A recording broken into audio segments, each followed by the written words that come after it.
Hôm nay mình sẽ hướng dẫn các bạn là cách thay chỗ than của máy cắt tôn GS 161 như thế nào đâu. Các bạn có thể thay tại nhà luôn, không cần phải ra ngoài đại lý hay gì hết. Và chúng ta sẽ cần thứ nhất đó là một cây tô vít, nhưng mà hôm nay mình sẽ sử dụng cái cây DS 10DL của Chi Mặt mở cho nó nhanh.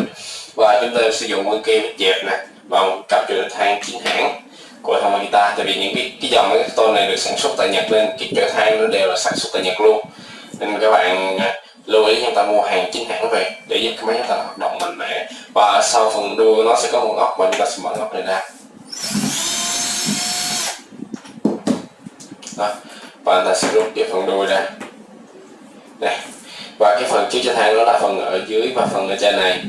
Và chúng ta sẽ dùng cái túi dẹp này, một con dao á, chúng ta nảy cái phần lò xo, ép cái này, ép cái cho than xuống để cái cho than đi có thể tiếp xúc với ổ góc. Nếu không thì có thể nó bị hở, nó không có ăn thì máy chúng ta nó bị dễ hư. Và mình sẽ rút cái chổi than này ra, và các bạn biết chúng ta sử dụng cái kềm nữa, chúng ta rút cái phần chổi than ra đó. Và rất đơn giản thôi, và chúng ta thay một cặp chổi than mới vào, thay cũng như là như tháo thôi. Thì chúng ta sẽ lắp vào và chúng ta sẽ gắn vào đúng cái hướng của cái chổi than này. Rồi xong thì các bạn lưu ý là chúng ta đừng quên bật cái lò xo lại nha. Đó, rồi mình sẽ ép cái phần đuôi này vào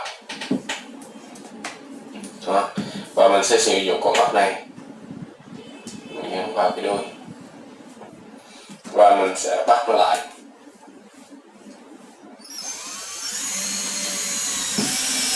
Rồi xong thì mình đã vừa hoàn thành việc thay than của máy cắt tôn GS 1601. Cảm ơn các bạn đã xem video, bạn có thể làm tại nhà cũng được, không sao. Cảm ơn các bạn, xin chào các bạn.